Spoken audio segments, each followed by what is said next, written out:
गांव में fashion show. शहर की फैशन डिजाइनर रीतू की शादी गांव के जमींदार शेर सिंह से हो जाती है। लेकिन शहरी कामकाजी रीतू का गांव में मन नहीं लगता। क्या सासू माँ, ये गांव में तो कुछ नहीं है, मेरा दिल ही नहीं लगता यहाँ, क्या करूँ मैं।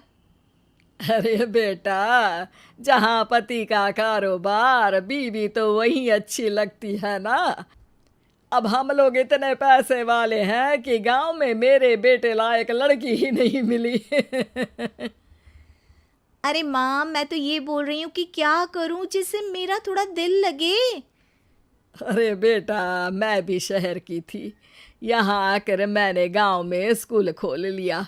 बच्चों को पढ़ाती थी तो मन लग जाता था। तू भी कुछ देख ले जिससे गांव की बहू बेटियों का भला हो जाए और तेरे जमींदार ससुर जी का नाम भी हो जाए। रीतू क्या करती, फैशन डिजाइनिंग वाले कपड़ों को गांव की औरतों पर कैसे ट्राई करती। लेकिन एक दिन, अरे क्या बात है डार्लिंग, बड़ी जल्दी उठ गई। और ये हाथ में फेविकॉल और कागज कहाँ जा रही हो? मैंने सोच लिया है कि मैं अपना फैशन बुटीक खोलूंगी।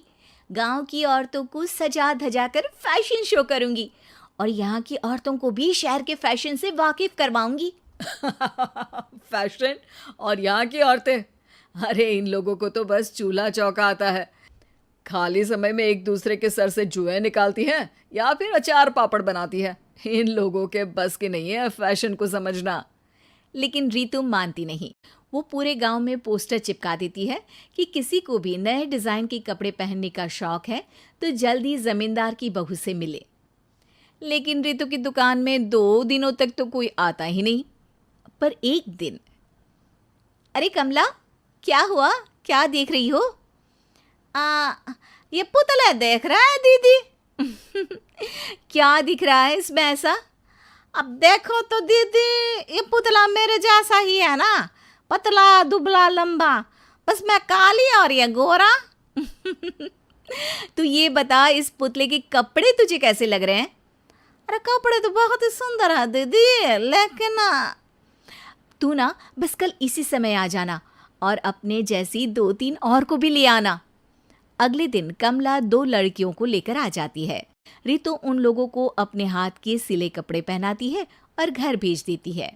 उन लोगों को गांव की दूसरी औरतें भी देखती हैं। और फिर क्या, अगले दिन रीतू जब दुकान खोलती है तो सामने बहुत सी औरतें उसके बनाए डिजाइनर कपड़े पहनने को तैयार खड़ी होती हैं। तुम लोगों को कपड़े के साथ ही हल्के मेकअप और स्किन केयर की भी क्लास देनी पड़ेगी। रीतू गांव की औरतों को फैशन का ज्ञान देने में लग जाती है। एक दिन रीतू का पति कहता है, अरे रीतू, तुम्हारी फोटो पेपर में आई है। क्यों भाई, ऐसा क्या कर दिया मैंने, क्या लिखा है? अरे लिखा है गांव में होगा अब फैशन वीक। अरे हाँ, कल ना कोई फ़ोन आया था मीडिया वालों का, तो मैंने भी बोल दिया कि फैशन शो तो अब गांव में होगा। लग रहा है उसी की खबर बना दी है। तभी रीतू को एक फ़ोन आता है। हेलो, कौन बोल रहा है? जी मैं काम्या बात कर रही हूँ लुक में फैशन वीक से। हम लोगों ने आपका काम देखा। हम शहर वर्सेस गांव का फैशन थीम में एक फैशन शो आपके गांव में करना चाहते हैं। अरे वाह, ये तो बहुत ही अच्छी बात है।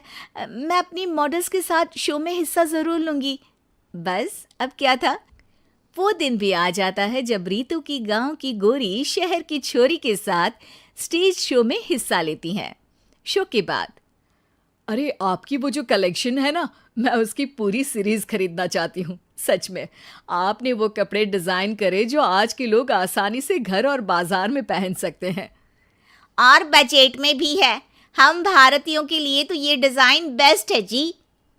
वैसे आपने क्या सोचकर ये कपड़े बनाए और आप इसे कितना आगे और लेकर जाना चाहती हैं? औरतें और फैशन एक दूसरे के पर्यायवाची है, तो ये किसने कहा कि गांव की औरतों को डिज़ाइनर कपड़े पहनने का हक नहीं?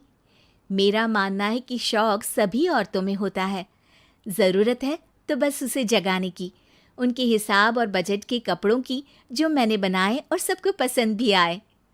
अब रीतू का गांव हर जगह प्रसिद्ध है, ना सिर्फ रीतू के लिए बल्कि वहाँ की औरतों की फैशन के लिए भी।